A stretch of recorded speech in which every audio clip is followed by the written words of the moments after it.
નમસ્કાર દર્શક મિત્રો, ધિલોક સત્તા શોમાં આપનું સ્વાગત છે। જાણે કે કુદરત તો પોતાનું ઉગ્ર સ્વરૂપ બતાવી રહી હોય તેમ આ વર્ષે ગુજરાત સહિત દેશના કેટલાય રાજ્યોમાં ભારે વરસાદે બધાને જ આશ્ચર્યચકિત કરી મૂક્યા હતા। આફતના વરસાદે અનેક જગ્યાએ લોકોના હાલ બેહાલ કરી નાખ્યા છે।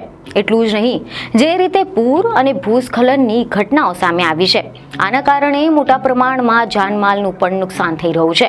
જેમ કે હાલમાં જ એવા સમાચાર સામે આવ્યા છે કે ઉત્તર ગુજરાતના બનાસકાંઠા જિલ્લામાં વરસાદી કહેર જોવા મળ્યો હતો, જેમાં વાવના ભાટાવર ગામમાં આફતનો વરસાદ એવો તૂટી પડ્યો કે ચારે બાજુ માત્ર વિનાશના જ દ્રશ્યો જોવા મળી રહ્યા છે। કેટલાય ઘરો પાણીમાં ડૂબી ગયા છે, ખેતરો બેટમાં ફેરવાઈ ગયા છે, કેટલાય પશુઓના જીવ ગયા છે અને લોકોની આજીવિકા છીનવાઈ ગઈ છે અને બચ્યું છે તો માત્ર ને માત્ર જીવન, અને એ પણ માંડ। તો બીજી તરફ પંજાબ તો વર્ષ 1988 પછીના સૌથી ભયાનક પૂર આવ્યું છે। આના કારણે બધું જ તહસ-નહસ થઈ ગયું છે। એવા અહેવાલ મળી રહ્યા છે કે ભારતીય હવામાન વિભાગે આ અંગે જાણકારી આપી કે પંજાબ, હરિયાણા અને રાજસ્થાનના કેટલાક ભાગોમાં માત્ર 24 કલાકમાં 100%થી વધુ વરસાદ થયો છે। ઉત્તર પશ્ચિમ ભારતમાં 28મી ઓગસ્ટથી 3જી સપ્ટેમ્બર દરમિયાન સરેરાશ કરતાં 180% વધુ વરસાદ પડ્યો છે, જ્યારે દક્ષિણમાં તે પ્રમાણ 73% થઈ ગયું હતું અને હજુ પણ દેશના કેટલાય ભાગોમાં વધુથી ભારે વરસાદ થવાની પણ આગાહી કરવામાં આવી છે।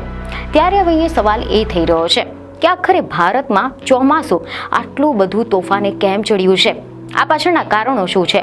તો ચાલો જાણીએ કે આ વર્ષે ભારે વરસાદના કારણો શું છે અને તેની અસરો શું છે। તેવા અહેવાલો છે કે ચોમાસાના વર્તનમાં આબોહવા સંકટ ફેરફાર કરી રહ્યું છે, જેમાં પણ હવામાનના વૈજ્ઞાનિકોના મતે આ આફત એ ચોમાસા અને પશ્ચિમી ખલેલની ક્રિયા પ્રતિક્રિયા છે। જી હા, ચોમાસા એક મોસમી પવન છે કે જે ભારતીય ઉપખંડમાં ભારે વરસાદ લાવે છે। પશ્ચિમી ખલેલ એક નીચા દબાણવાળી સિસ્ટમ છે જે ભૂમધ્ય સમુદ્રમાંથી ઉદ્ભવે છે અને પૂર્વ તરફ આગળ વધે છે, અને જ્યારે ચોમાસા અને આ પશ્ચિમી ખલેલ અથડાય છે ત્યારે તે ભારે વરસાદનું કારણ બને છે। તો આના સિવાય ભારે વરસાદના અન્ય પણ કેટલાક કારણો છે, જેમ કે આબોહવા પરિવર્તન। આબોહવા પરિવર્તનના કારણે વાતાવરણમાં ભેજનું પ્રમાણ વધી રહ્યું છે, જે ભારે વરસાદની ઘટનાઓમાં વધારો કરી રહ્યો છે। આ ઉપરાંત બીજું કારણ એ પણ છે કે ભૌગોલિક પરિબળો।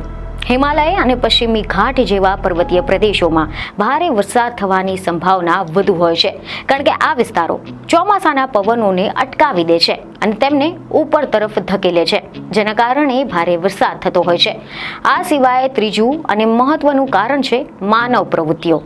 વન નાબૂદી, શહેરીકરણ, બંધ બાંધકામો અને માનવ પ્રવૃત્તિઓ પણ ભારે વરસાદની અસરોમાં વધારો કરી શકે છે।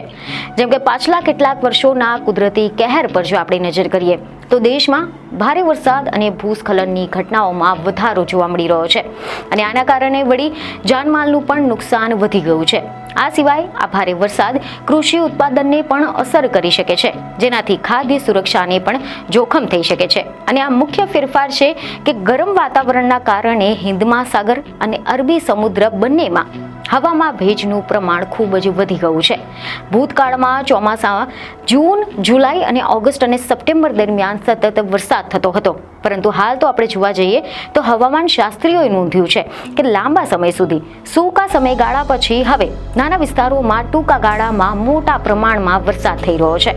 આની સાથે જ મીડિયામાંથી એવા અહેવાલો સામે આવ્યા છે કે નિષ્ણાતો જણાવે છે કે આવું પર્વતીય પ્રદેશોમાં વધુને વધુ થઈ રહ્યું છે, કારણ કે પર્વતીય પ્રદેશોમાં ભેજવાળા વાદળો ટેકરીઓની સાથે અથડાય છે અને નાના વિસ્તારોમાં ખૂબ જ ઝડપથી ભારે વરસાદ વરસાવે છે। આ ઘટનાના કારણે આ ઘટનાને ક્લાઉડ બર્સ્ટ તરીકે ઓળખવામાં આવે છે। જેમ કે આના અગાઉના સમાચાર મુજબ એવું સામે આવ્યું હતું કે ઓગસ્ટના પહેલા સપ્તાહમાં હિમાલયના ઉત્તરાખંડ, કાશ્મીર અને હિમાચલ પ્રદેશ જેવા રાજ્યોમાં વરસાદે વિનાશ વેર્યું હતું, જેના કારણે આ એક મુખ્ય કારણ માનવામાં આવી રહ્યું છે। હિમાલયના પ્રદેશોમાં રાજ્યોથી દક્ષિણ તરફ જતા વરસાદના કારણો બદલાયા છે અને હાલમાં જ પંજાબ અને હરિયાણા જેવા રાજ્યોમાં પણ ઓગસ્ટમાં દિવસો સુધી અત્યંત ભારે વરસાદ થયો હતો।